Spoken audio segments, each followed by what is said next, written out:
Pull out your dicks, get ready to fap. It's time for your favorite show, The Grease Trap.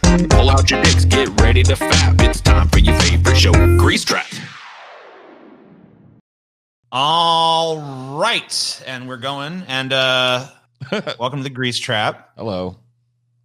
I'm just here at our subreddit, our wonderful subreddit. So no, start with the Chad one. I always let my favorite is the. Well, I want to do it. I'm going to go up.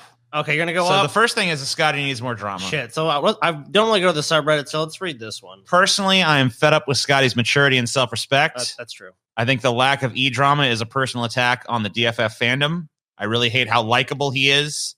He just sort of gets along with everyone. That's not okay. I think he owes us some personal, heartfelt, petty drama. Okay, I'm sorry. I'm going to get right on it. So jump on that, Scotty. I'm in slacking. So Paul and Galen, for those of you who are in the know, it's probably like a few weeks old at this point, but they've been feuding. So there's some Galen memes on the subreddit. I played League of Legends with Abraham Lincoln. Yeah, I did. Like, that's pretty impressive, though. That is pretty impressive. Dude, I heard Abe was sick at League, too. But this is probably the best one. Yeah. This is Chad Galen versus Virgin Paul. So Virgin Paul on the left there. Oh, hey, I've been there before. Oh, dude, I ate there one time. Good food. Went on vacation there. It's neat. So that's Virgin Paul. Here's Yeah. the Chad Galen. I was personal friend of Hunter S. fucking Thompson. I saved the Ramones as a child. Yeah. I helped write a song of Ice and Fire. I can remember the day I was born. Yeah. I mean, that's some Chad shit. I mean, right that there. is super Chad. Yeah. Sure. By the way, those are all actual Galen claims that have been spoken in multiple venues. So Yep, I remember popping out of that birth canal. I just looked around and was like, I've already got this place cornered. I already was reading Wittgenstein in utero. You know. Oh, and then somebody sucking TJ's dick. Somebody sucking my cock. I remember first watching TJ. TJ is the greatest. I was 14. In this confusing and trying time in my life, there has been one beacon on the hill to guide me along the way. Mm-hmm. TJ. This poor bastard. Yeah, I know, right? Damn. Meanwhile, TJ's like, No offense, but my balls stretch. No, I Poor totally. kid. I'm there with you. But you know, hey, I mean, there's lots of TJs in this world, and That's they true. need That's they probably need what a it TJ is. to look to. So, Every TJ. this is fucking. This is. I don't know. I want to hope and believe this is some kind of like satirical comment, 2021. but I don't think it is. Transgenders allowed to join the military. Yeah. 2022. All soldiers to wear women's clothing and makeup in solidarity with the LGBT plus QIPOO plus community.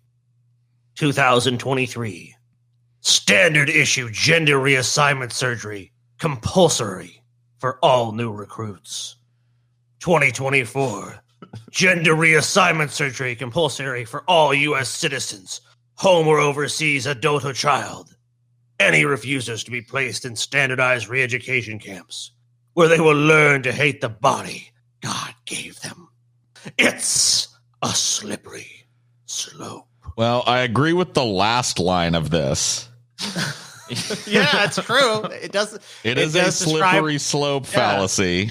You missed. You dropped the fallacy, but yeah, this is definitely 2025 Flaming Hot This- Cheetos band. This is not a slope. what the this is a fucking cliff. Yeah. Okay. Yeah, Like this you're is right. each successive year, this giant stride is made to a radically different society. where Like, it's men not are even- forcibly turned into, like, I guess nobody can breed at that point, right? Because their genitalia are forcibly changed into, Yeah. All humans are non-functional born versions. from test tubes at that point, you know. Who knows what they're going to be doing, man? Maybe they're just going to be cutting your cock and balls off in the street by 2026, DJ. Yeah, probably. Oh my God, you know what too He's is got a cock. It's gonna be like the fucking Invasion of the Body Snatchers, where you're gonna be walking around, you know what I mean, acting like you don't have a cock, and then you're gonna reach down and have an itch and like scratch your balls or something, and they're gonna hear it and they're gonna be like, he has a cock, and they're gonna just like run you down in the fucking streets. Fortunately for TJ, like they're gonna chase him down and be like, "Oh, it's just a really large clit." Sorry, guys. False alarm. What a jerk, dude. What a Scotty fucking is, jerk. Scotty's my favorite. Savage, dude. Dude, I wasn't even going to try and cut on TJ's micro wiener, but like Scotty just like, had it on What deck. a jerk, dude. What a fucking asshole. Dude, that's your brother, bro. I know. I'm sorry. I saw a golden opportunity. I had to take it. Of course you did. God damn it. I wish I would have had a brother, man. I wish I had an older brother to punish. Oh, dude, I have a lot of them, but it's like, you know what? It cuts much deeper if you like just you wait for the right setup, right for the right moment. Like, Scotty, you're real good at sprinkling them and dropping them like a tactical nuke, which is He really is. I'll tell you what was that fucking one time we were sitting there at a diner. We were at some kind of fucking diner. We were eating, and I was like, "Oh man, I don't think I could eat anymore." And Scotty was like, "And Alexander wept, for there were no more worlds to conquer." It was I forget what it was. It was some cottage. Like, I think I've eaten like all of the food I could ever have eaten in my life, or you had some fucking weird I was. shit. I literally just said I like didn't want to eat anymore, and you like looked at me like, and then you just said that, and I was like, well, I guess the charred fucking corpse of what I once was will just continue on in this world. Don't fucking challenge me, TJ. I'm telling you. You fucking said I couldn't befriend that fucking dude at Applebee's, and I did that just fine. I know, that was creepy. Oh my God, that was so creepy. I'm your buddy. It just showed me that Scotty could rule the world if he really wanted to, and that's the horrifying thing. I mean, that's why I trust Scotty, because I have no choice. He's gonna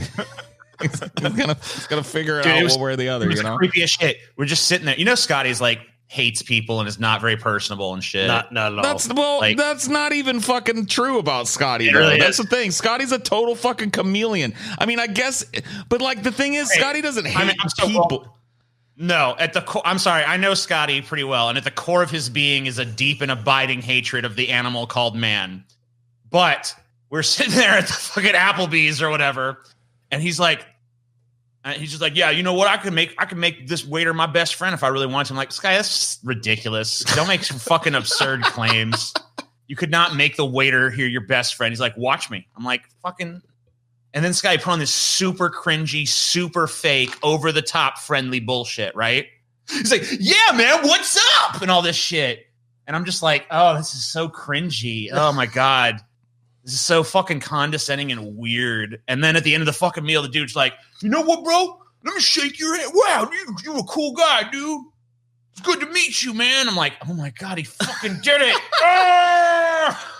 And I've done that shit before. Like, I went, I've been out to bars with people, and I like end up like I'll leave and be like, you know that guy? I'm like, no, I didn't really know him. I fucking just met him.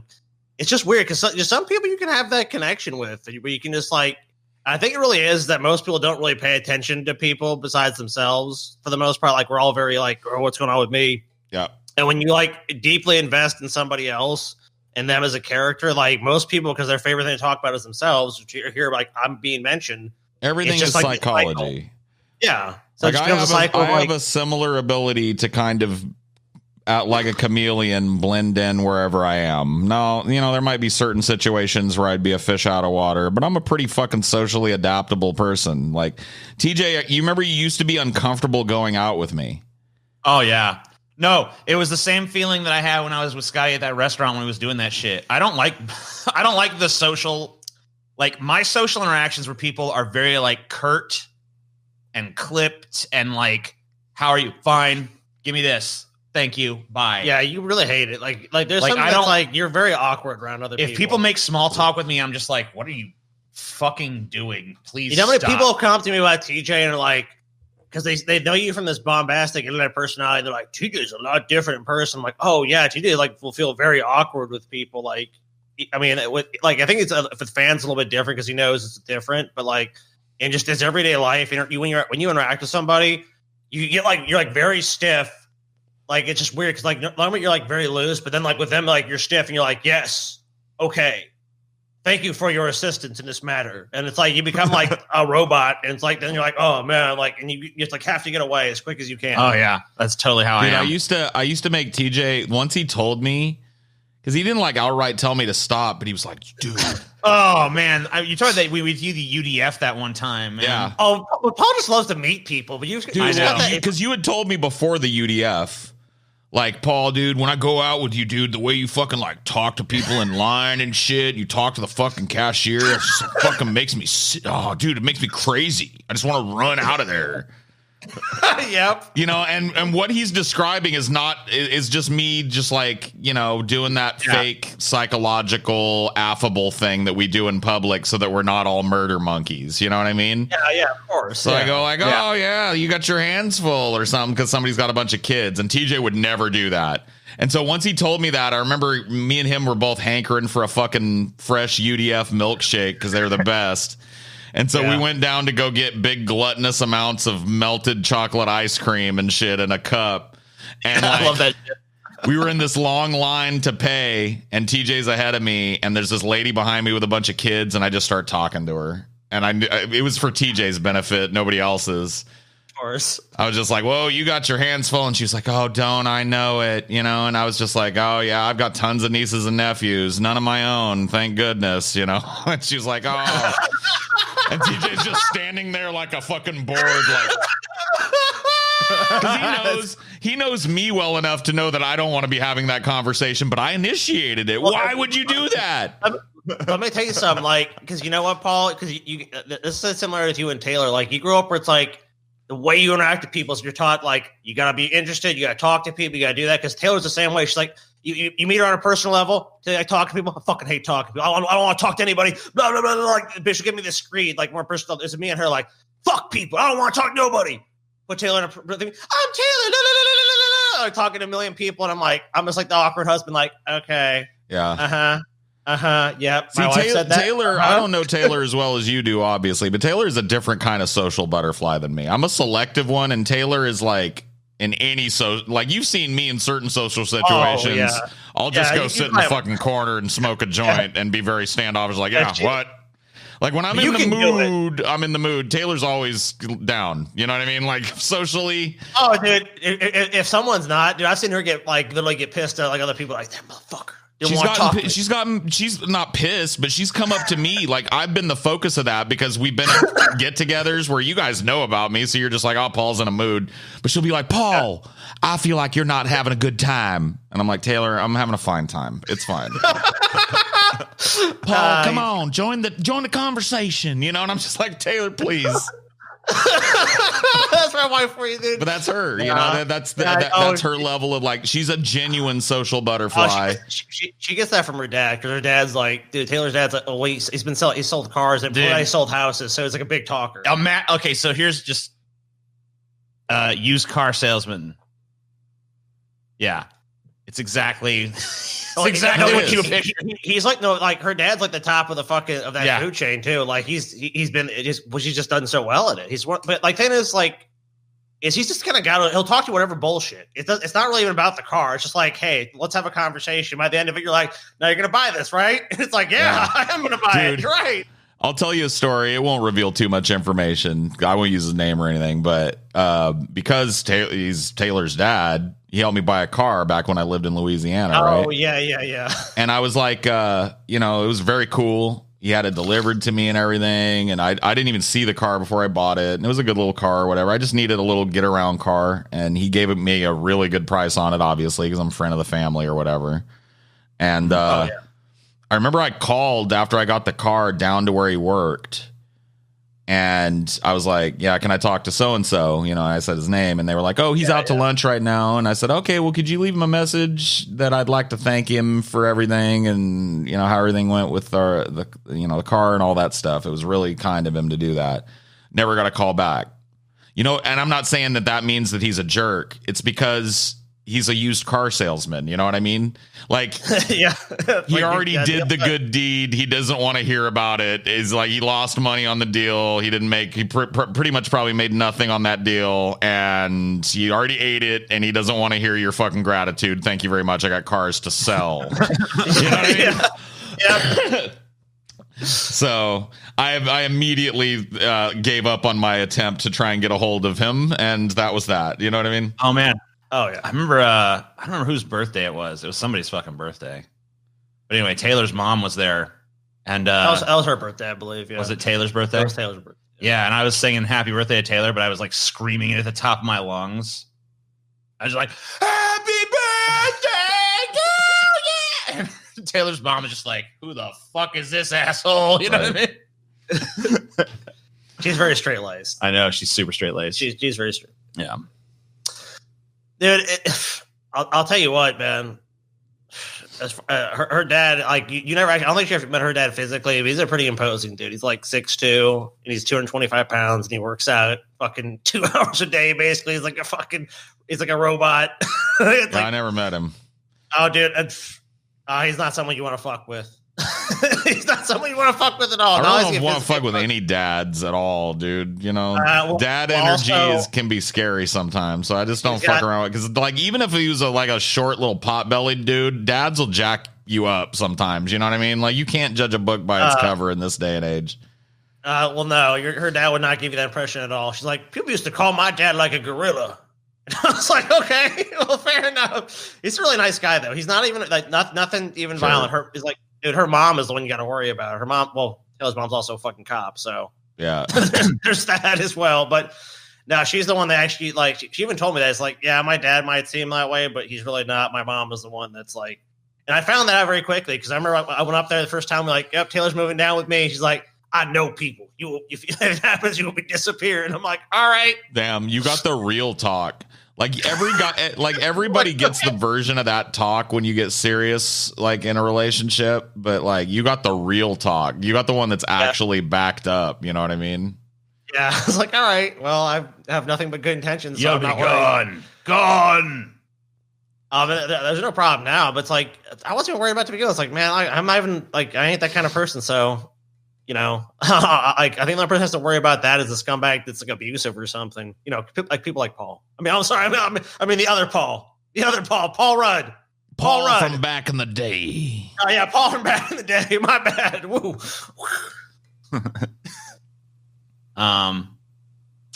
Yeah, man.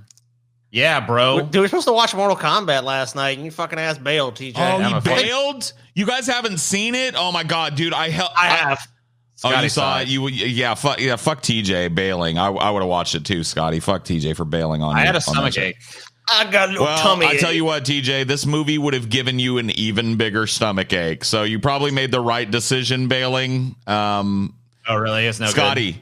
Let me ask you a question. I don't want to spoil anything for TJ, but I know you don't care about spoilers. Scotty, how did you feel? Because I've known for a while now that if not your favorite Mortal Kombat character, one of your top tiers is Goro.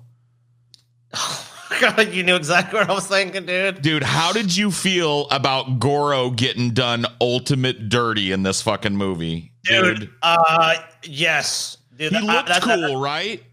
No, for a CGI character, he looked cool. Goro was done so fucking dirty in this movie, and I'm glad that you feel the same way, dude. Because I was like, because me and Taylor and Stevie watched, like, that was, we had moments, and I was like, the first thing in my mouth was they fucking done Goro so fucking I laughed out loud. I was sitting on the couch because Amelia knows nothing about Mortal Kombat, right? And so I was kind of like nerding to her as we went along. Oh, this is this person. They're this person. And this is this is this guy. You know what I mean? I was doing the nerd explain while we were watching. It's a perfect kind of movie to do that, right? Yeah. Oh, and when Goro died, I bellowed out laughing because she went like, "Oh, that was gory." And I bellowed out laughing. And she was like, "What's so funny?" And I was like, dude, I bet Scotty, if he watched this, raged the fuck out at this moment, dude. Goro just got done so slimy, butt fuck dirty. Dude, it was beyond fucking dirty. Okay, I'll tell you why I did not. There's one good reason. I fucking was like fucking anesthetized with the amount of fucking green I had smoked. That was a smart idea. I too was very stoned. So I was like this. Goro, I'm like, all right, Goro. I sat up, I watched it. I'm like, okay, well, Goro's not going to. What? No. Okay, that's cool. No. Oh, okay. And then it was kind of just like, and he's eviscerated, and he's dead. Yeah, and then it's like Goro's dead, and it's all like, wait, what? And the kid and the dude, what killed him is a guy. Now, TJ, you realize you know a little bit about Mortal Kombat lore and shit, right? Sure. And you realize that, like, you participated in playing like Mortal MK11 with Scotty and us. Sure. You know that there's like 50 characters now, right? In the universe. Yeah, sure. Maybe like 40 originals and then like 10 characters from other shit. So let's set aside those and let's say there's 40 characters. All right. So let me tell you the characters that are in this movie, and you tell me if these are the best choices for characters, right? Okay. Number one, instead of choosing an already existent character, they made one up. So the main character in this movie is a guy named Cole Young. His power is, check this out, TJ, he has armor that powers up when he gets hit in it and uses the kinetic energy to redirect the blow. And then he can punch harder. Does that sound familiar to you at all? I've heard a few. I mean, well, obviously he's like they set him up to become Johnny Cage in the next fucking movie. No. He's not Johnny Cage. No. At the end of the movie, he says, "I'm going to Hollywood. There's somebody I have to meet," and there's a poster on the wall of Johnny Cage, but you can't see his face. So they're teasing in the next movie. This dork Cole Young is going to go recruit Johnny Cage as a Street Fighter. Okay. Oh, okay. Well, Cole. Go look it up, Scotty. Cole Young is a brand new character that they invented for the movie. Never existed in Mortal Kombat lore. Well, I knew that, but I was assuming that like he was just a setup to become Johnny Cage. Nope. Go look at the end of it. I swear to God, dude. At the end, the guy that the dude that he used to pay him $20 to go get beat in a fist fight. Comes up to him and he goes like, "Hey man, I need you, kid. You want to fight?" And he's like, "I don't do $20 fist fights anymore, man." And he goes, "Oh yeah, where you headed to?" And he goes, "Hollywood. There's somebody there I really have to meet." And he goes, "Well, good luck, kid." And then fucking Cole walks by, and on the wall behind him is a poster that says Johnny Cage in Caged Violence. And you see him standing there like that, but his head is off. Like not so off, but like it's chopped off at the top of the thing, so you can't see who's going to play him. But there is the ultimate. I was happier when I misunderstood what was going on. Dude, I was stoned as fuck, but I understood. Dude, I followed the movie. Okay, so here's the thing. That's your protagonist, is a character that's never been in Mortal Kombat before that they invented. Here's his power. He's got the same exact power that Black Panther does, in that the harder you hit him, the harder he can hit you back. Oh yeah, okay, that's what you were referring to. Yeah, I was trying to figure out that. I was trying to figure out that reference. I'm like, what the fuck is Paul? He basically gets golden armor. He gets like a club and a fucking sword. When it gets hit, the power absorbs into him and comes out in the form of his strikes being faster and harder. And he's got tonfa. Do you know what those are? They're basically like nightsticks with blades on them. Okay. Yeah. That grow out of the armor. And that's his power. And that's who kills Goro. Goro's like, "Roar!" And this dork with chest armor only, by the way. It's not a whole suit. It's just his chest that gets the kinetic armor. Goro is like fights him for a while and looks like he has the upper hand, but then he gets this power. And the dude literally just slices Goro up like he's like a block of fucking warm cheddar cheese that's been out in the sun. And Goro goes and falls over dead. Goro has some of the fucking coolest fatalities. They didn't give number one, they should have given Goro a fucking scene where he's talking to Shang Tsung. Yeah. And then they give him a fucking like nobody fucking hero to fucking kill and beat the shit out of this, because you got to establish like this is why Goro's so badass. Like you'd have like 10 fucking Earth guys come out and then Goro let him do some fucking fatalities, and then you have Goro show up at the dude's fucking house. Like, like, oh shit, Goro's gonna fuck him up, and then they want to kill Goro. Then fine, what the fuck ever. So you can't just fucking. They basically have one thing where it's like, oh Goro, and then it's like Goro's fucking just, I'm here, I'm dead. So Scotty, I know you know pretty much the whole roster of Mortal Kombat in the modern era, right? And going all the way back to the classic era. You know the fighters and where they fit. I mean, there's most of them. Now there are some obscure fighters, right? Yeah. One of them is Natara. Natara was a winged demon character that was in one obscure PlayStation 2 version of Mortal Kombat that I barely played. She's been in one MK. She's not in the modern version. She's not a staple character. She came and went. She's huge in this movie. There's another character, Reiko, who similarly was in one Mortal Kombat game and is another character that's in this movie, to the detriment of like a bunch of other characters that are way better. Like there is no Shao Kahn, there is no Kitana, there is no. Kitana's the one with the fans. There's a Melina, no Kitana. So instead of Kitana, we get Reiko, the guy that was in one obscure Mortal Kombat game 20 years ago that nobody remembers. That no one gives a shit about. Right.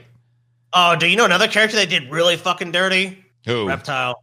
Oh, yeah. Reptile is, instead of having him be a ninja that underneath is like some kind of fucking reptilioid, which is what he is, he's a big CGI lizard that's human sized that crawls up on the walls and goes invisible and spits venom at him. He's not even a fighter.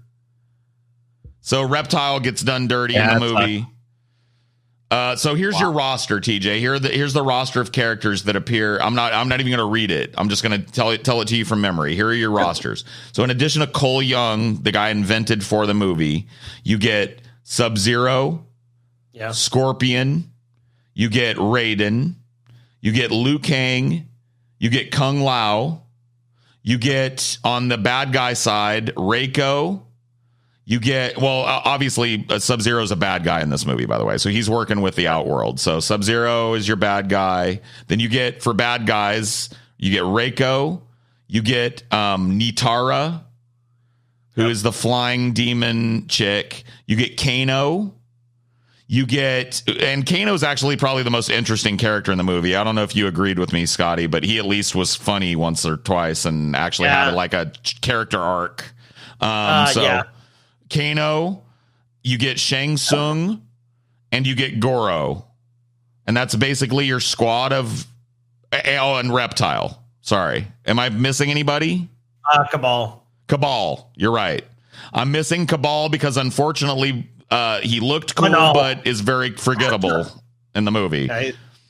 So, yeah, Cabal is another one of the bad guys. So that's your roster of characters that appear in the film. By the end of it, all of the bad guys that I mentioned are dead.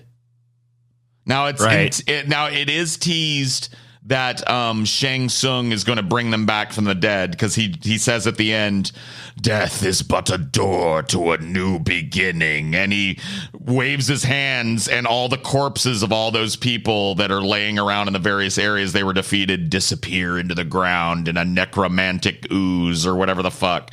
So it's he's probably going to fucking bring them back, which I'm actually fine with because maybe they won't be done dirty next time. You know what I mean? Yeah, they're probably going to have Shang Tsung in the next, if they make another one. How did you feel about Shang? I thought he was actually, dude. And my comparison is closer to what the games would probably have. Looked better, right? Yeah, wasn't anywhere near. It was still a little cheesy, but was nowhere near as cheesy as the "Your soul is mine" cross-eyed weirdo that played him last time, right? I mean, I don't know. See, I'm so torn on it because I kind of really love that Shang Tsung performance. Yeah, man, I don't know. That's one of the few things I look back fondly on the original Mortal Kombat movie is I really actually do that's because it's one of the only things that's watchable and good about the movie. In this movie, it would have been so out of place. Trust me. The new Shang Tsung. I agree. It would have been tonally weird. I'm sure. the guy's that he's an actual villain. The character design of him is really good. I loved the blackout that they did on his eyes. I loved how his skin changed when he was sucking souls out and like that. Oh, dude, the soul sucking scene I loved. Right. That's the thing, great. Scotty. There are a number of fucking great scenes in this movie that are all fan service. A number of great fatalities, right? Yes. The best one in the movie, in my opinion, is Kung Lao's. Kung Lao does his throw the hat down on the ground and then grabs Nitara and splits her in half. And it's very he rides her, dude. Oh, dude, I'll tell you what. The fight's definitely the highlight of the movie. Like, a lot of fan service, a lot of fatalities. I can see why, most rating things are given about a 6 to a 7, somewhere around there, because I think that's where it is. I think if you had a little bit better of a story and a better understanding of what characters to put in the movie. But I mean, I agree with you. Very obscure characters were used. Like there's some definite Mortal Kombat classics like Smoke. I forgot, dude, this is such a white guy thing. We forgot Jax. Dude, you're right. No, Jax and you know what? I really loved I did like the little side. Honestly, it's kind of weird because some of the side characters got more of a fucking arc. Because Jax, you know what I mean? He fights Sub-Zero. And of course, this is before he's lost his arms. He loses his arms in the fight with Sub-Zero. Yeah. And then is able eventually through, sets of circumstances to get basically the arms you would expect him to have. So that's like, that's done in a very fan servicey way. And it doesn't make a whole lot of sense. Like in terms of like, cause like, that's not, the lore of I don't see why Jax didn't just start with his big buff cyber arms. You know what I mean? Like, cause the lore was he lost them in war. Not in Mortal Kombat, and then the military rebuilt him. How did you feel about the Arcana bullshit? Okay, so let's explain it to TJ. So in this movie, when you kill the Eternal Tournament and shit in Outworld, right? Right. Yeah. Okay, so if you kill somebody who is marked, and the mark is, of course, just the dragon symbol from Mortal Kombat in a circle. It's on your body like a scar. So anybody that has to participate in the tournament every year is marked. So if you kill somebody that's marked, you become marked. And you have to go compete in the tournament.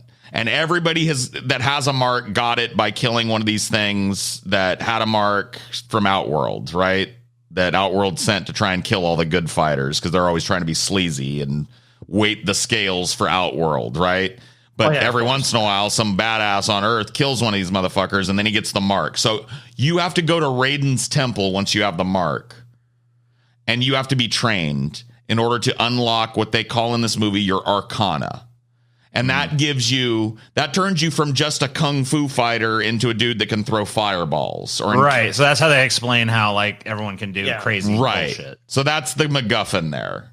I don't know. I don't think it was all that bad. I do think the fact that Sonya didn't have one was played up way too much. Like they should have just. Yeah, I feel like you guys didn't mention that Sonya was in it a minute ago either. Oh, true. We didn't. You know what? You guys suck. Totally sexist, dude. You guys are just like. I guess there was a woman and a black guy in there too. Yeah, whatever. They existed. Who gives a shit? I mean, honestly, though, their side part of the movie felt almost like its own film, which is why I think I forgot them, to be honest with you. Like they had their own kind of cycle where they relied on one another. Now they interacted, and it is dumb that we forgot them. But to be honest with you, like the appearance of these fucking characters in this movie was all predicated around how well they were portrayed in the fights. And so as bad as their shit was that they tried to, I really honestly think they should have just went more high octane with it. Less story shit, less like still do a little character development, but do it viscerally. You know what I mean? Instead of Jax getting introduced as a normal guy and then, bro, my arms got ripped off. Like introduce Jax by like, having him squash a bunch of fucking heads on the battlefield with his big arms and shit. And then later on, maybe reveal through a story or a flashback how he lost. Let me ask you guys this. How were the fights? Good. In the movie. Overall, good. Some great. Honestly. Okay. Some of them, I don't know if Scotty will fucking go this far with me, but some of them hyped me up more than a movie fight has since the like Crouching Tiger era. Well, I'll tell you what. That's one of the things I felt about. I did not like how they did Goro, but I liked how long they made. Like the battles were like. One of the things I think they did well was setting up the arenas because they definitely were mindful of like that. They set up these arenas, they set up these battles. That's really the star of this fucking movie, more than anything else. And and that's what makes it a watchable fucking and ultimately like, okay, this is a decent movie. I feel like kind of lame it out at the end though, Scotty. The final battle with Sub-Zero and the final encounter with Shang Tsung and one other battle takes place in the same set. There at times. I feel like there could have been a greater diversity because we see the main characters we see the main characters fighting in Raiden's little training arena, right? And it was a cool callback that they went back to that later, but it was like a fucking place we'd already seen. And then, there's that encounter with Sub-Zero in this big frozen place he's taken over. And then we have another fight in it and another fight. So there was a couple of times where they needed it was the ice location was the gym they were at before. Right, exactly. So it's just like, I'll tell you what was missing too. And I thought we were gonna get in the Jax fight. a fucking fatality where he uppercuts them and the person falls to their death and gets impaled, dude. Yeah, I thought we were gonna go to those. I thought we got cheated out of that. We did get kind of a stage fatality, I guess, when who got knocked into the goop? Was it Kano? No, Kano. Oh, no, dude, Kano got done so dirty. So here's the thing. Here's what goes down, TJ. Yeah, Outworld sends assassins because, of course, we haven't won 9 tournaments in a row by playing fair, right? To hunt down the Earthrealm fighters, right? Right. And so Dorcas McLorcas, I'm sorry, Cole Young comes along and he goes, "Hey guys, they do that to us. Maybe we should do it to them." Wow, the first one to think of that, huh? So here's the reveal, TJ. There's no tournament in this movie. Yeah. It's all them getting the drop on the Outworld fighters, which apparently are the biggest dupes in the world because a lot of the fights, I mean, they're cool to look at, but they happen so quickly. And ultimately, Kano, the most interesting character in this movie, probably, maybe. Okay. Here's how he goes out. Sonya Blade is sent to kill him because she doesn't have a mark. Right. And he turned on them. He starts off as kind of like a good guy. He helps them get to Raiden's temple and shit. But you know, Kano, he's a self-serving scumbag. One of my favorite scenes to interject is like, it's Cabal and Kano. It's like, look, take your the amount you'd want, double it, triple it, double it, triple it, double it, triple it again. That's how much money you're going to get if you help Outworld. So of course, Kano, who's then discovered his power, and basically he can shoot like a laser beam out of his eye. He's like a Cyclops, but just with one eye. He breaks down the fucking little barrier Raiden put around them to protect them. And then we get, and that's when, we get this final showdown scene that you're talking about, Paul. Right. And so it all culminates in the Earthrealm people hunting down the Outworld people and using Raiden, who can teleport people anywhere at any time, to get the drop on the dupes and Outworld. I guess nobody ever thought of this until Cole Young came along. Like, literally, Liu Kang and Kung Lao have been living monastic, pussyless lives on the top of fucking Raiden's monastery for their whole lives. And nobody once said, like, "Hey, Raiden, you teleport us around sometimes. Can you send anybody anywhere at any time?" And he's like, "Yes." Yeah. And they're like, "Hey, could you teleport me behind fucking Reiko right now?" "Yes." You know what I mean? Nobody asks until Cole Young comes along, but that's the movie. Like, everybody is assigned, like, "All right, Sonya, you go get Kano. I'm going after this one, and you're going after that one, and you go get Reiko, and you go get this." And so that's where you get the meat of like the encounter type fights. So let me just like, there's a tournament in the universe, but their goal is to kill every Outworld fighter before the tournament happens. That's because that's what the Outworld is. So in the lore of the game, actually, and the movie, so one of the things they did right was, at least the first movie or the first lore, was that Outworld has won 9 straight tournaments, and if they win 10, they can take over the Earth. Right. And so it's referenced in the movie that the tournament is coming up. But Outworld has a standing fucking rule. They hunt down all the people that would be viable fighters and kill them before they can get their marks and unlock their arcana. Right. They fight dirty because there's nothing in the rules that says that they can't. Yeah. Yeah. The only thing that's sanctioned is the tournament. So any outside warfare or whatever is completely outside of the tournament. So they just play dirty. And it takes fucking generations, apparently, of them, like 9 fucking generations of loss. Before finally someone's like, Cole "Hey, wait a Bennett minute." comes along, Cole Young comes along and says, like, "Hey, Raiden, you can teleport us anywhere in space-time at any moment?" And he's like, "Yeah." "Can you teleport me behind this dude right now?" "Yeah." "All right, do it." And then he kills the guy. That's how it goes. So anyway, Sonya gets Kano. Kano is probably the most interesting character in the movie. Has an actual character arc where he starts off as a kind of almost lovable rogue and ends up as a totally self-serving, money-hungry mercenary that he says he is. You know what I mean? Joins the dark side or whatever. And you think, oh, shit, this is going to be pretty badass, Sonya versus Kano. And they actually have beef in the lore of the game. So there's fan service. Like in the lore of the game, Sonya enters the tournament to hunt Kano. Right. Because she's on part of the special forces unit that's fighting against his organization, which is the Black Dragon. So in the movie, he says, I am the Black Dragon. He's not a black guy, by the way, but that's whatever. That's the name of his shit.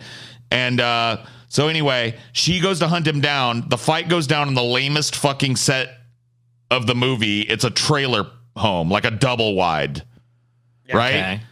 And she gets him outside. He has now laser powers and she has none. She's just normal old Sonya Blade at this point, right? She has no mark, no arcana, no tech at all. She really just shows up to fist fight the guy. She gets the best of him, and instead of performing any kind of fatality on him or anything, she grabs a lawn gnome from the yard and sticks it in his eye, the one that has the laser that's out of it, and he dies. And then she's just like, and she gets her arcana. That's the fatality. So that one is a rare example of a shitty encounter in this. The rest of them end with pretty good fan servicey fatalities. By the way, the fucking fight in the trailer has been done well. I remember Kill Bill Volume 2 had a pretty awesome fight inside of a trailer. I'll say another thing in this, TJ. Like, if you're looking for a formulaic action movie, it's that. It's that. I mean, it's not as like insipid. Like TJ, at the very beginning, it's literally like, we are all happy. We're a happy family in Japan. I have to go fetch some water down by the stream away from the house. And I'm like, that family is dead. Yeah. That family is so fucking dead. Amelia said the same thing. She was like, that village is going to be burning by the time he comes back. And sure enough, it is. And his whole family's dead. Yeah, I mean, like, we've just seen this set up too many times. And there's a lot of shit like that. It's like Kung Lao, which I agree. That's probably the best fatality in the movie. I'm like, oh, fucking, she's so dead. Oh, she is so fucking dead. As soon as he threw his hat on the ground and it was spinning, I was like, oh, bitch. And he grabs her and just, cuts her in half, and it's super gory and cool. Oh, I love that amount of gore. Yeah. So you know who Baraka is, TJ. Yeah, I love Baraka. So Baraka. he's not in this movie, but you know what he's a Tarkatan, right? So he's like a race that lives in Outworld.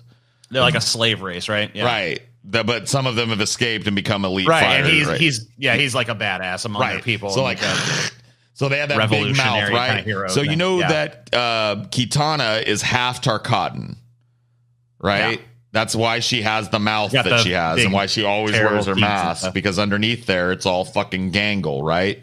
In this movie, like most of the time, it just looks like she's wearing like Joker makeup. Yeah. Like without the eye stuff. It's just like her mouth has like red makeup on it. And that's how you know she's a Tarkatan. And then when she fights, it's like kind of a middling CGI. It's like, and it stretches. Yeah. Instead of them just coming up with like an actual practical prosthesis that moved a little bit when she spoke. So when she pulled it away, it was like, I'm here to, whatever. They did the whole like, and then when she's just walking around, she doesn't even wear a mask. So there's no like mystery about Kitana or Melina. Sorry. Melina's the one with the evil one. There's no mystery about evil her. One. You know what I mean? It just sucks. That part sucked. The fights were cool. Most of the fatalities were dope. There's a lot of fan service. Like a lot of the fights go down and you see people do moves from the game. Like a lot of that happens. Like Liu Kang does his famous bicycle kick and throws his fireballs. That's obligatory. Yeah. He does his dragon fatality at one point. Oh, yeah. Okay. You know what I mean? Where he summons up the flame dragon and it eats somebody or whatever the fuck. And Scorpion's fatality, I was actually disappointed with too. I wanted to see that fucking skeleton, dude. I mean, you did get a little glimpse of it. It's like his face, like when he started doing it. If you watch real close, it turns into a skeleton as he holds the beam. But it wasn't like a full. Like I'm with you. I wanted him to be nothing but a skeleton under there. Yeah, I wanted to be a skeleton, and I wanted the guy he was killing, which is Sub-Zero. Like, especially if it's Sub-Zero, I want him fucking just a fucking pile of bones, dude. Right, and he was just he was he's laying there like a charred corpse. Like, no, he should just be a pile of smoldering bones. You know what I mean? So some things they get really right, and some things they don't get quite right. So if you want to nitpick it, I think I see the setup though. I think honestly, the next one will be they want to do a tournament, and Shang Tsung is going to be the fucking guy they got to defeat in that one. And if that one goes well, and they make another one. And it'll be like, gotta fight Shao Kahn now. Well, there was I don't know if you noticed it because it was a blink and you'll miss it moment. But during one of the Outworld scenes where Shang Tsung is talking to his gaggle of idiots that just a bunch of dupes that just get killed one by one in the movie. It pans back far enough that we can see that the giant statue that he's standing at the base of is a statue of Shao Kahn. Oh yeah, like a big stone statue of Shao Kahn. So it's another tease that they're hoping they get like a trilogy out of this. Is what I'm thinking. For sure. I totally agree. They're hoping that they can do like Mortal Kombat 2, and this is the actual tournament, and they defeat. Well, that's probably one of the reasons why you didn't get some of the characters you probably wanted to see. Is they're probably like. But hold them look back how for the sequel. Then I take the other side of it. Then TJ, let me give you the list of people who die in this movie: Goro, dead; Melina, dead; Kano, dead; Kung Lao, dead; Reptile, dead. So these are all characters that either they're going to have to do kung fu with fucking Shang Tsung's necromancy to bring them all back and stitch them all back together again or whatever the fuck. Because that's not the kind of necromancer Shang Tsung is. He raises up zombies and shit. He doesn't knit ribbons of flesh back together with it. You know what I mean? Like if your like spine is pulled out or you're literally like cubed as Goro is. Like he's not like boogly woo and Goro is fine. You know what I mean? Like that's never implied. But I guess they're maybe they can bring him back. But if they can't, Goro's dead. Sub-Zero is dead as fuck. Roasted, toasted, burnt to a crisp, dead as fuck. It's implied that Scorpion is pretty much gone because he was a ghost that just wanted revenge, and he was able to kill Sub-Zero. And he tells Cole, who is of his bloodline anciently, you must carry on the Hattori Hanzo bloodline. So there's a possibility that like fucking, and it's not Hattori Hanzo, by the way. I just got as close as I could. It's a name like that, and he says, you must carry on the bloodline. And then he walks away and disappears in a puff of fire. So it's implied that he might like come back, but it's also implied that it was a torch pass to Cole Young. Right. Because they killed Sub-Zero. So it's like, okay, we're done with the ninjas now. You know what I mean? But if they bring him back, it's going to be a little bit of a like, huh? They're going to have, dude, there's no way they cannot fucking bring Scorpion. Yeah, Scorpion and Sub-Zero pretty much have to be in whatever they do. I mean, dude, look, you'd be surprised, dude. They made it really hard. They could have drug it out, dude. They could, because like they'd set up Sub-Zero as a great fucking villain. And if they wanted to do like a sequel or like a fucking even a trilogy of this, they should not have fucking killed him so they don't have to plot hole explain their way around him coming back. I'll tell you what, their storyline was probably the fucking best one of the movie, to be honest with you. What, between the old rivals of Scorpion and Sub-Zero? Well, of course, because they're the fucking but like they also have the least screen time. If you think about Sub-Zero has a ton of screen time. Yeah, he does. Scorpion in his full-fledged form is a big reveal and only gets a little bit of screen time. And the subplot from them is an almost blink and you'll miss it type of subplot. It starts with them and then it's like sprinkled in flashbacks and shit. And Sub-Zero is all badass a lot, but you don't get a lot of Scorpion. So I don't know, man. It could have been way better, but I'm nitpicky. But look, dude, I'm a fan of fucking Mortal Kombat. Like they were supposedly making this movie for me, and so they gotta expect I'm gonna be like, worst movie ever. They didn't actually have Kano have a metal face. Instead, he just had an eye. His eye shot it out. Kano is supposed to have a metal face, nor did he perform the Kano ball maneuver. This is ridiculous and a completely unexcusable oversight in this film. Let me ask you this, though. Would you want a sequel? Yes. 100%. Yep. I mean, there you go. there you fucking go. So just like with the Kong versus Godzilla, I'm here for it. I'm here for it. Whatever, they can put it out whenever. I'll watch it whenever. I think that's where most people are going to come out. I'm sure they're going to get a sequel to this fucking movie. I know, like I've read some pretty brutal reviews on it, some pretty positive ones, but I'm kind of in the middle on it. I think that it seems like I have not seen it. Obviously, as I said, a at the mixed beginning, bag. Yeah, I was gonna say it sounds like a mixed bag. it's a mixed bag. I would say that, but at the same time, I would say the same about Godzilla versus Kong.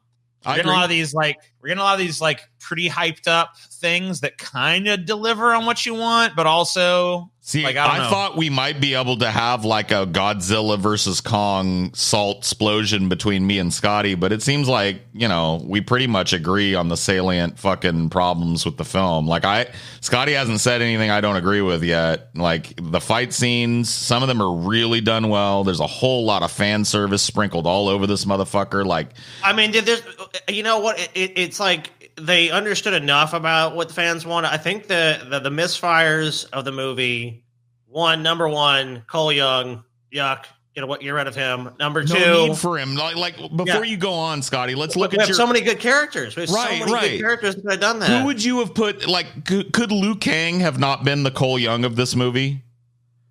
Like Liu Kang is like a street punk in Hong Kong or something, and they're like, Liu, you must fucking, you know, fight or whatever. He was pretty much the main character. I mean, I guess it was an ensemble thing, but he was pretty much the main hero in the fucking first movie. Johnny Cage, who they just tease at the end of the movie, who we don't even get to meet until the inevitable sequel that's probably already been shot and is now being edited and prepared for release, could have been the protagonist of this. Why the fuck would I want to help you with this Mortal Kombat shit? I've got a great career. Everybody loves me. I'm Johnny. You know what I mean? And they turn him into a dude that does care about it because he's got the mark and he's got to fight for Earth and blah, blah, blah. Instead, they invent this Cole character who's just a fucking...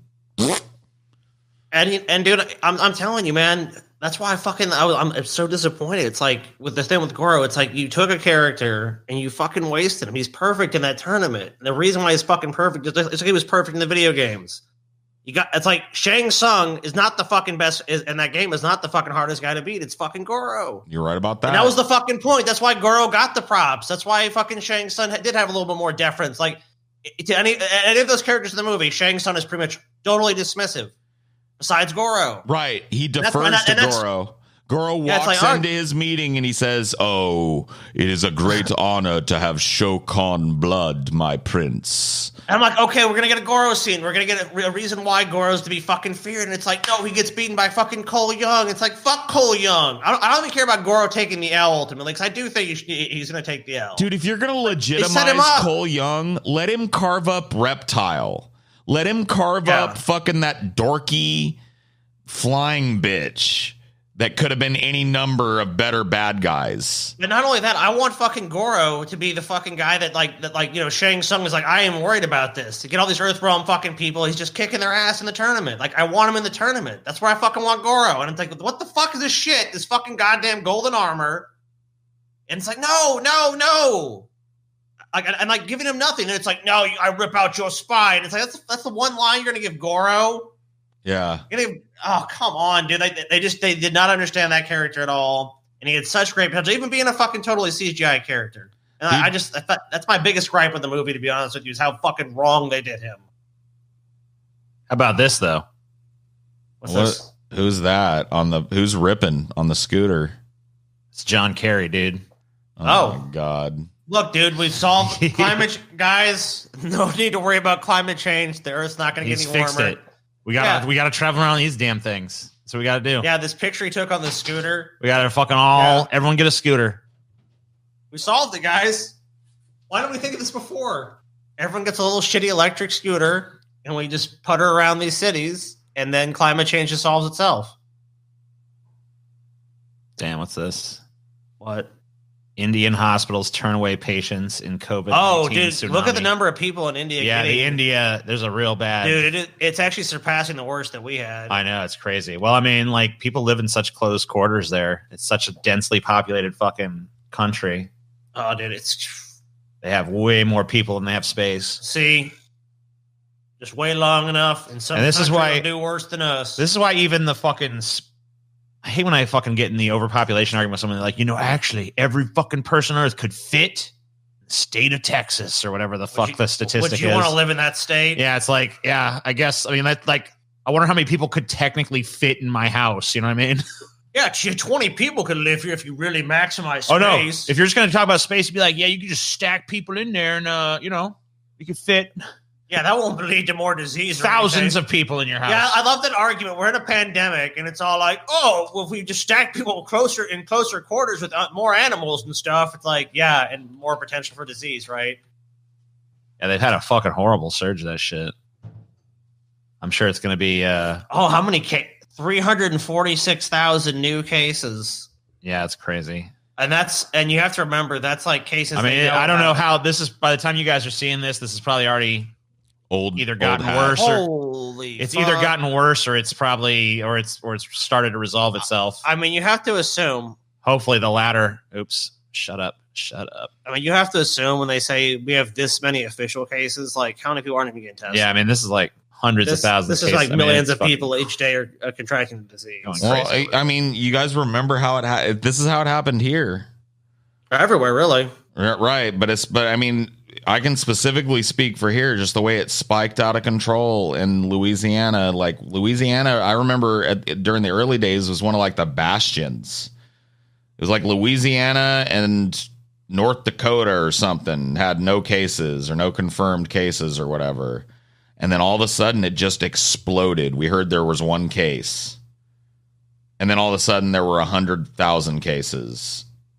And then 200,000, you know what I mean? It just went up. Dude, per capita here, dude, I've looked at this area. And I mean, like my mom, it's funny, but I talked to this about my mom and she'll be like, well, because they mainly work in a more rural area. And I'm like, oh, you guys think that's better, right? She's like, yeah. I'm like, Mom, actually, if you look at the per capita numbers, like that's one of some of the worst places in the country to be.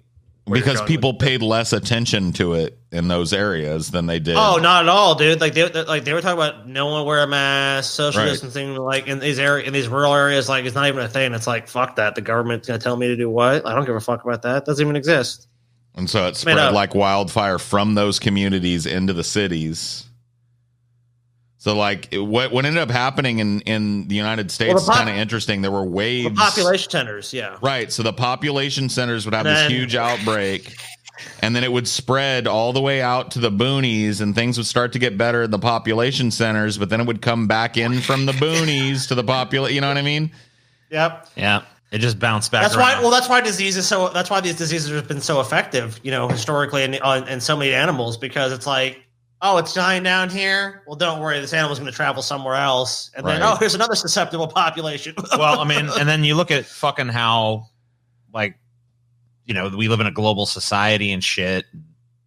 We didn't stop flights from China until fucking like January, dude. There's no way it wasn't circulating in this country before then. It's just so fucking easy. I mean, like, there's so much international travel. There's so many people. There's like, like if there's a fucking pandemic, it's going to go global for sure. Got some Manson photos for me. TJ, I'm trying to find one. I haven't. I have my shit shittily named. Oh, yeah, you got to fucking go through it. There's the one I was looking for. You summoned me, TJ, by saying my catchphrase. I did. What'd I say? You said, since we live in a society that acts, TJ. Oh, no. We live in a society. So every time I say we live in a society. Anytime someone says any of my catchphrases, TJ, I'll be having a visit from me. Oh, God. Well, I got to fucking excise that from my vocabulary for sure. Oh, but I have many catchphrases, don't I, Batman? Well, I'm probably never going to say Batman. So. Oh, but you might say the Bat. And you might say the Clown Prince of Crime. Yeah, I would definitely say you'd that. You'd better excise the entire concept of the Joker from your mind if you'd like to get rid of me, TJ, because unless you do that, I am officially a Joker now, TJ. You were always the most prolific film Joker in movie history. That is true. Why don't you give a Joker more credit here? 2 film appearances, TJ. All the Jokers won. Well, Hello, TJ. I'm the Joker. Bend right over. I've got a poker.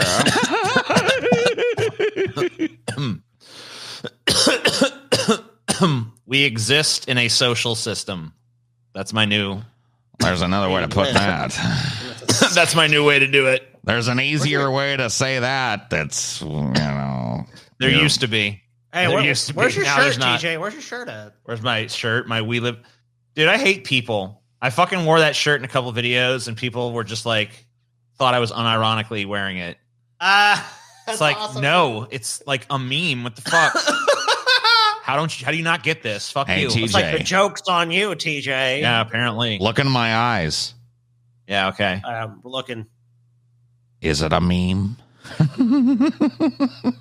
Or have memes become reality? What's a meme and what's reality is really just a consensus among a bunch of hairless murder monkeys, isn't it, TJ? I mean, that's probably a fair assessment, yeah. Yeah. I'd have to agree with that, actually. So, I mean, I don't know. Your entire world has been turned upside down, hasn't it, Bama? Bama. Oh, you're not saying it right, TJ. Sorry. I can train you to say it properly because I see you all the time talking about how you're a fan of Batman. That's not how it's said, TJ. Yeah. It's said. Listen very closely, TJ. Are you ready? Do you tell me when you're ready? Give me. I'm ready. No. Stop talking because you cut me off there. Give me the thumbs up when you're ready. Are you ready? Are you sure you're ready? Bam. Yeah, okay. All right, say it, TJ. No. Go ahead. I'm not doing it. Go ahead and say it. Do it again.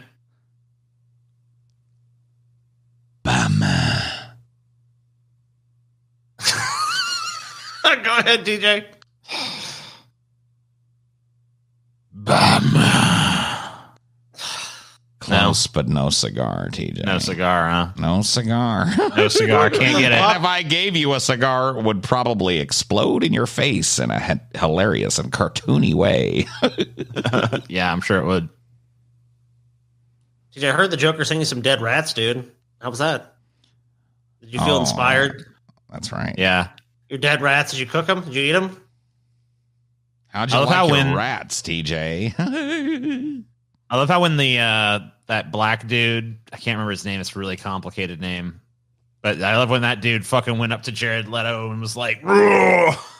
What the fuck you doing?" There's like, "Okay, man, come on, I'm just joking." Is Just there joking video around, man. of that? No, there isn't. Damn. What are you even talking about? That never happened, TJ. It did. Yeah. Sounds like you're making up fairy tales about Mr. Leto, whoever that is. Whoever that is, huh? Of course, you know that when I take on any role, I subsume myself into that role, TJ, like I've subsumed myself into your subconscious all these years. I linger over every great Joker performance that ever existed. I want to see what you're. We gotta look in this Jared Leto cult that apparently exists. Oh, don't Looks delve like this too deep. Looks like this guy's really figured out how to do a cult, TJ. You just Don't jealous dig of the cult? too deep in the asshole, TJ. You might just find a turd or two. Dude, go back up, TJ. Yeah. It's like those two dudes are like in a Jesus like lookalike competition. Yeah. Who looks more like Jesus though? I would say I'll just show I people what think color. Jared Leto looks more I think like Jared Jesus. Leto definitely looks more like Jesus than the Yeah. other guy. What do you think, Joker? I think these gentlemen both look like they have a snappy sense of style.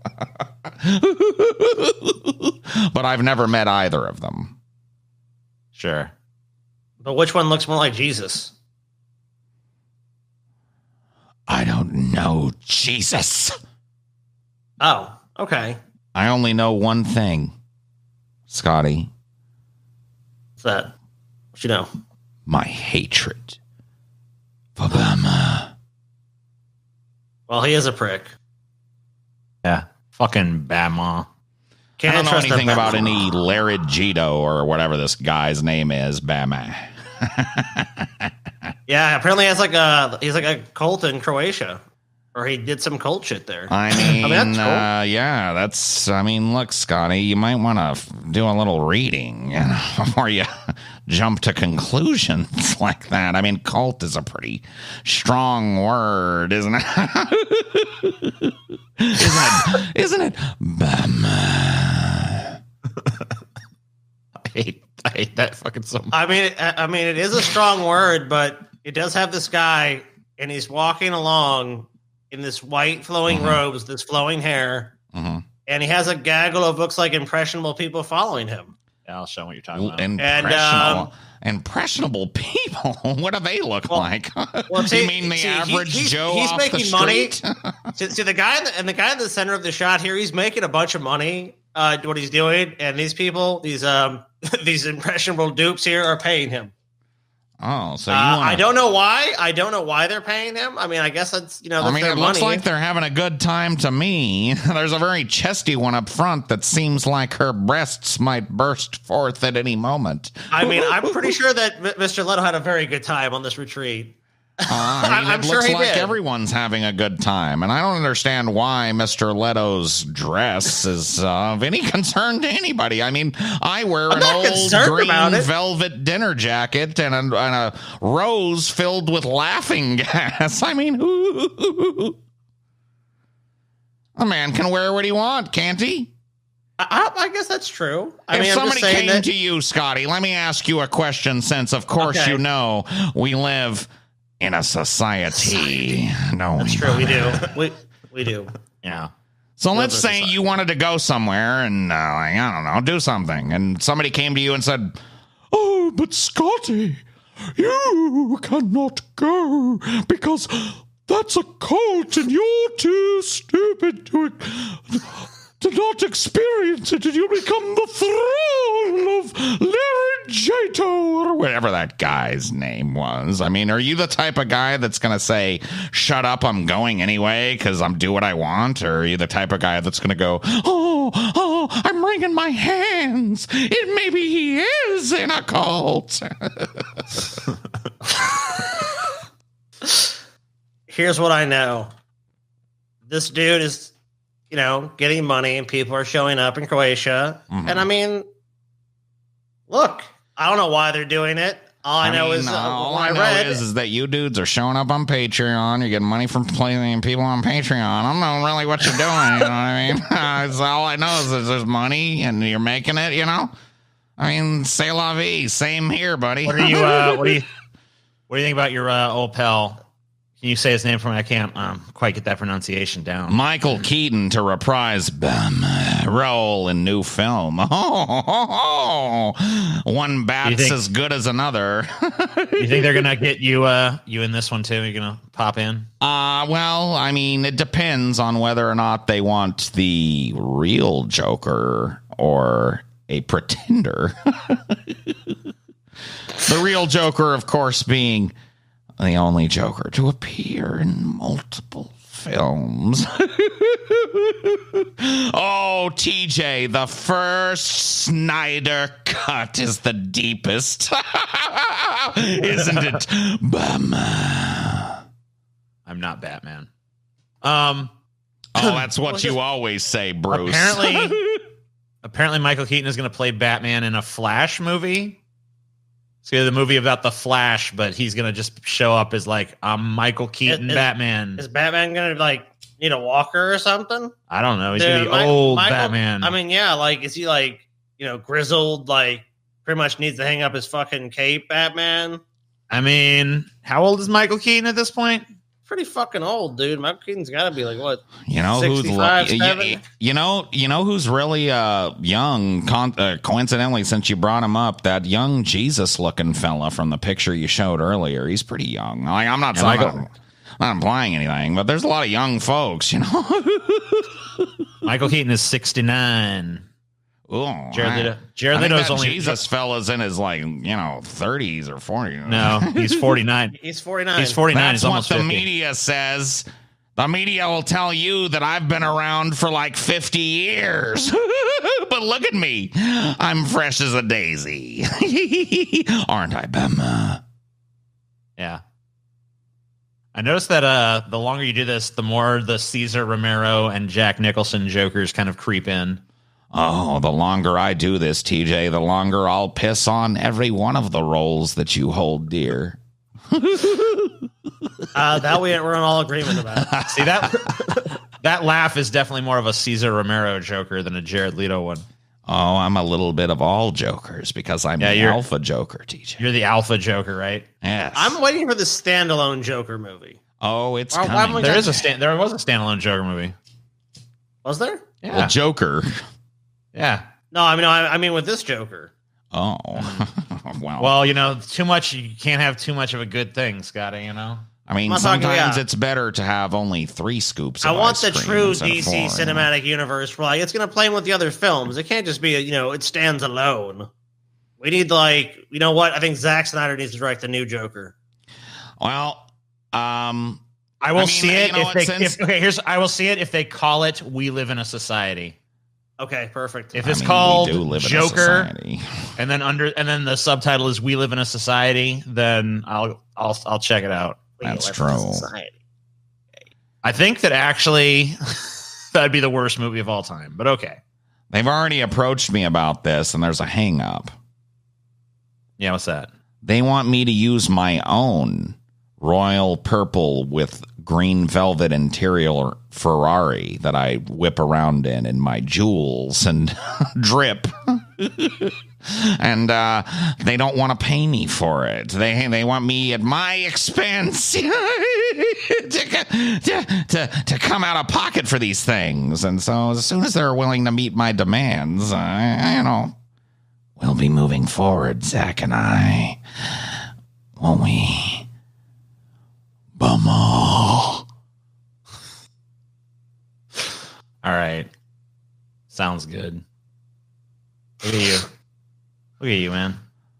I'm damaged.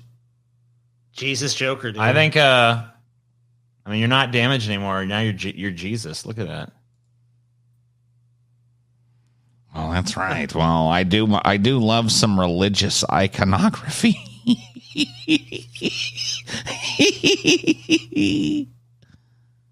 Yeah, there you go.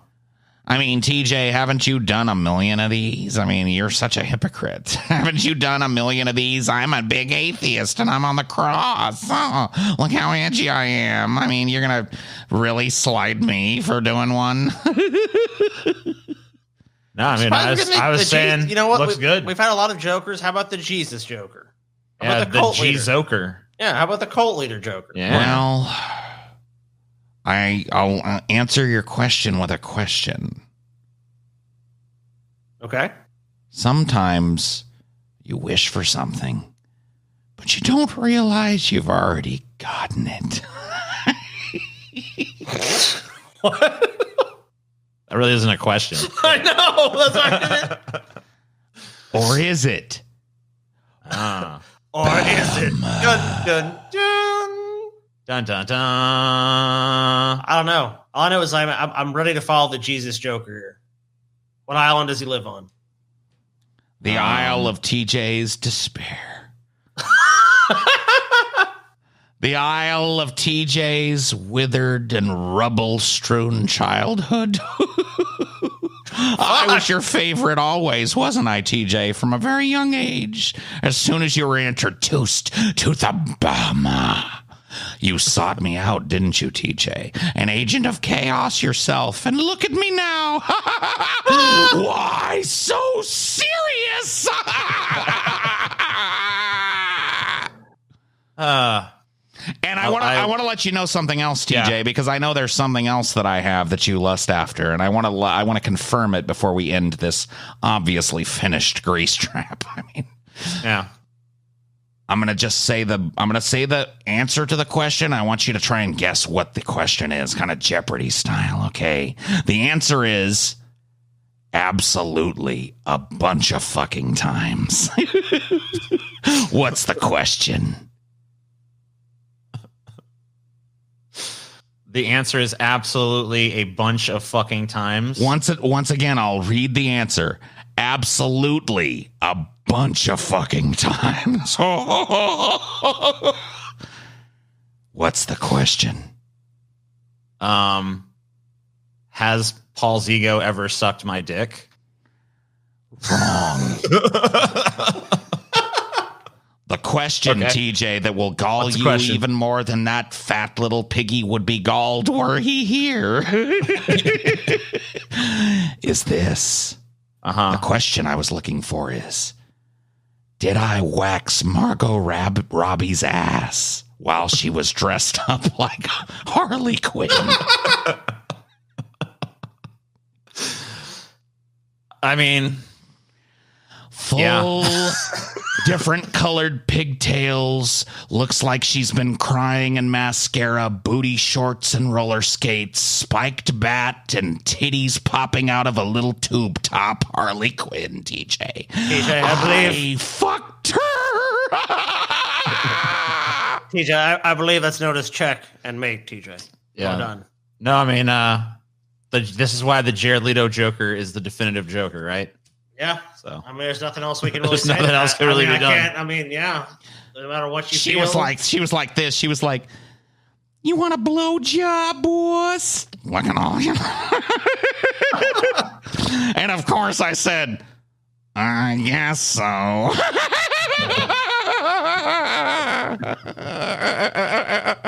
It's turning into fan fiction here. Let's. Yeah. All right, that's a grease trap. Bye. My childhood's dead. Everything I loved is before me in tatters. But that is what the Joker would do, so fair enough. Deep fat fried. Deep fat fried. Deep fat fried. Deep fat fried.